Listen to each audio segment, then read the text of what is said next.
Hey, Rose. You're going to be leaving for a business trip today, right? Huh? What is it, Trisha? You told me about it at the memorial service, right? Oh, yeah, I'm already at my destination. What about it? We only got each other's contact information at the memorial service, right?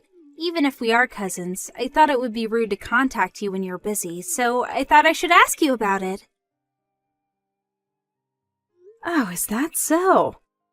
Well, just text me whenever there's something you need to tell me. I already told you this at the memorial service, but just know that there are going to be times when my replies are going to be really slow. Got it.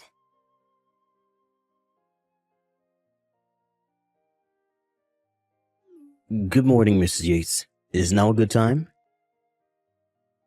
Oh, Mr. Hun? It's unusual of you to contact me like this by text.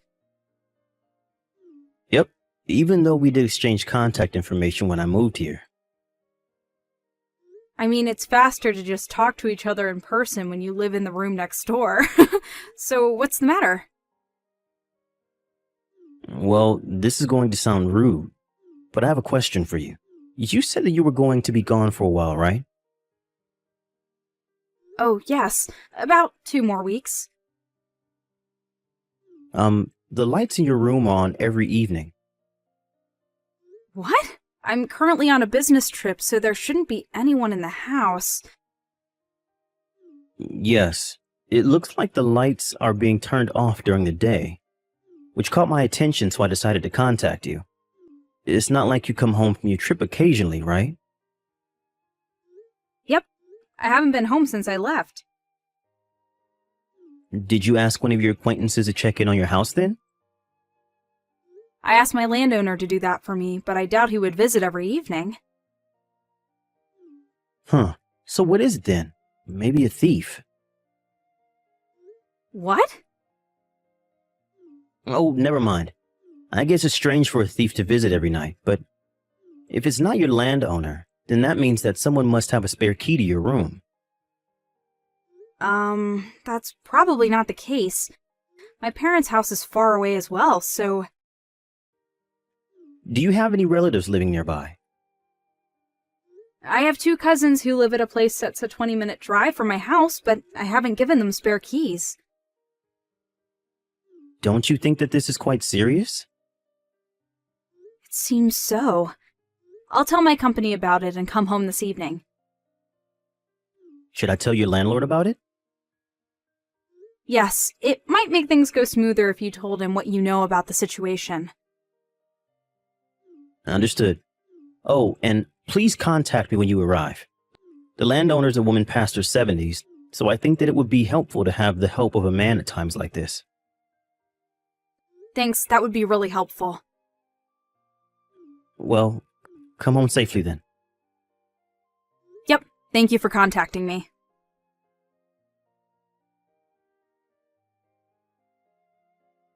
Hi, Mr. Hun. Thanks for contacting me in the afternoon about the situation.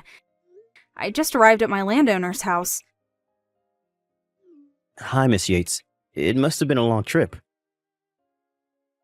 My landowner already checked in on the house for me, and when she looked through the window, it seems that the light in my room on the 2nd floor really was turned on.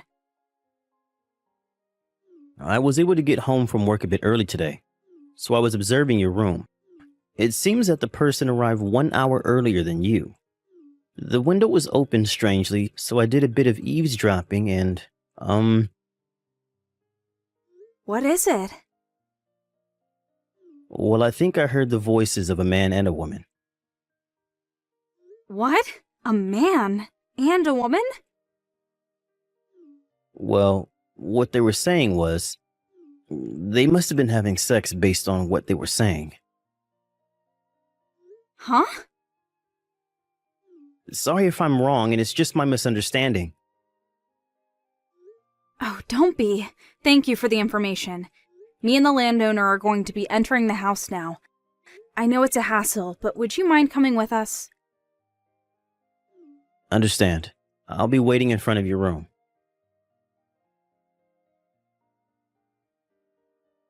It was you, Trisha? Where did you run off to?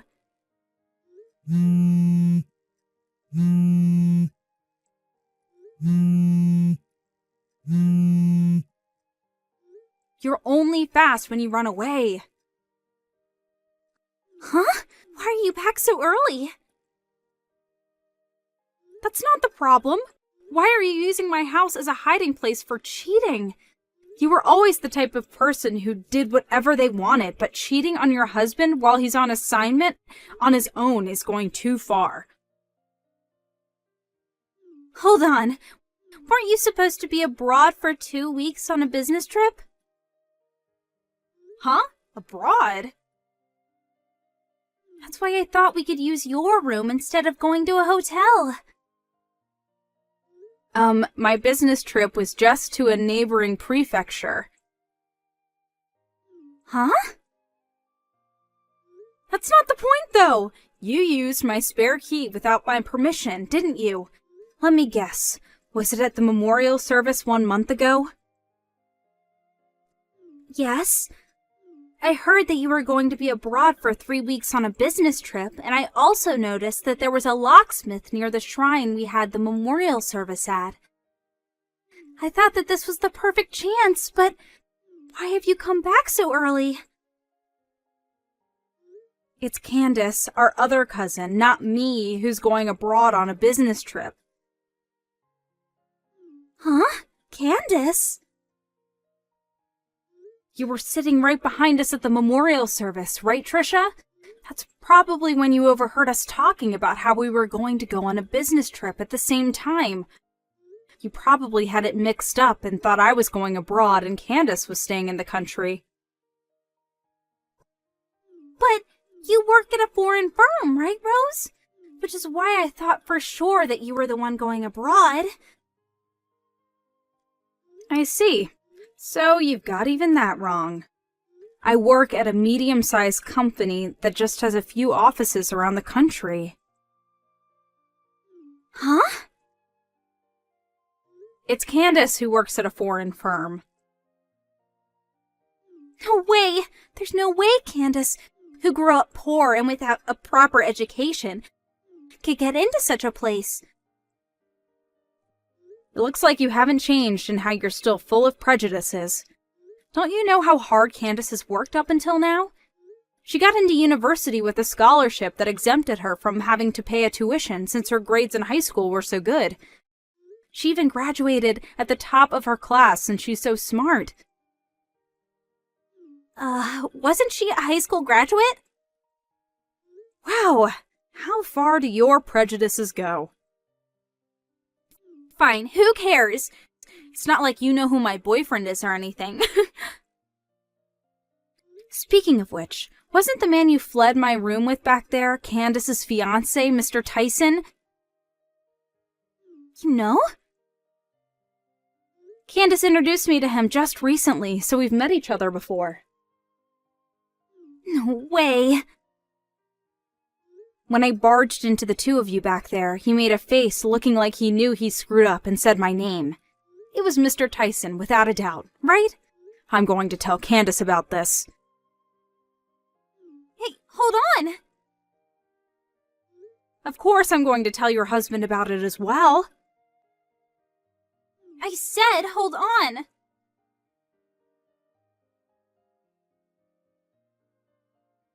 I got divorced with my husband. Because you had to go on and tell him what happened. This is about the business trip 3 months ago, right? I already know what happened. It seems that Candace canceled her marriage with Mr. Tyson as well. I heard you made Mr. Tyson pay alimony for you. Well, kind of. I mean, I was thinking about stealing him from Candace from the beginning. It all started when I thought to myself that Candace didn't deserve a man like him. So I decided that I would have him for myself, who's a much better match for him. I mean, he's so much more high-spec than my ex-husband, and he's more rich and handsome as well. Huh? By the way, it's been 100 days since I got divorced, so I married Mr. Tyson. My ex-husband was a pretty high-spec himself, and he let me just relax at home as a housewife. But I guess I got an upgrade. And from now on, I'm a celebrity housewife that relaxes at home. I'm so lucky, it's kind of unfair. Mr. Tyson is unemployed currently. Did you know that? Huh? The company he was running with his friend went bankrupt half a month ago. Bankrupt? I heard that to pay off the debt, he had to take a loan out because of the bankruptcy. He's now working part-time while looking for a new job. He's in debt? I heard that that's part of the reason why he and Candace delayed their wedding ceremony, which they've been planning to have the next spring. And yet, given his situation, you still made him pay your alimony for you. He might be in even more debt now than he was in the start. You're joking, right? The reason you were using my room as a secret hiding place was because Mr. Tyson told you that going to hotels was too expensive. So he wanted to meet at your house, where your husband was gone because of his assignment elsewhere, right? Huh? Well, yes, that's why. This is just my speculation, but he was in debt, so he probably didn't want to spend too much money. But there are a few cameras placed in your house to keep watch of your pet, right? And you knew that there was a chance that your husband would check in on the cameras from where he was assigned, meaning that if you brought Mr. Tyson in your house, you would have surely gotten caught. During that time, you happened to hear me talking about how I was going on a business trip and thought of using my room instead. So you made a spare key without telling me, and that's what happened, right? Hold on. I finally realized it now, but could it be the case that I'm screwed because I just married an unemployed man who's in debt? Looks like it. No way. No way. No! I won't accept this. I'm going to divorce him.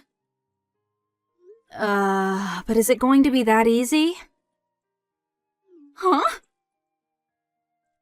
Well, you see, I'm currently with Candace right now, and she's saying that Mr. Tyson is an extremely jealous person, and if you don't put him in the palm of your hand and control him well, then you're going to become mentally unstable.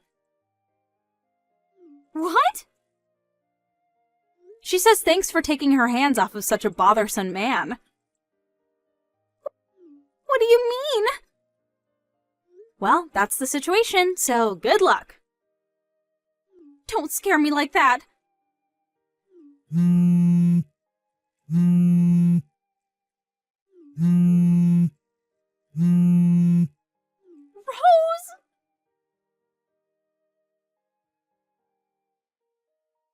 Good evening, Miss Yates. It's been 2 months since you moved to your new room. Have you gotten used to it? Good evening, Mr. Hunt. My move happened at the same time. It got really busy at work, so I was only able to arrange all my stuff just recently. But I only moved to the apartment across the street. The layout is similar to my old room, and the landowner is still the same. So it doesn't really feel like much has changed. I see. That being said, it's so freeing finally to get away from the room that was used as a secret meeting place for adultery. I'm glad you feel that way. You live in room 202 now, right? Yes. We're still neighbors like before, so I hope we can get along like before. It'd be my pleasure. On the other hand, though... Yes, what is it? Would you like to go out to dinner soon? What? I realized that I had never thanked you for helping me out with the incident a few months ago. What? Don't worry about it. I already received some expensive sweets from you. That alone is enough, thanks. It's not that I just want to thank you, but I thought that we could go out somewhere. So, is that a no? No, I accept. I'm actually really happy. I'm glad. How's 10 o'clock this Saturday? Yep, I'm looking forward to it.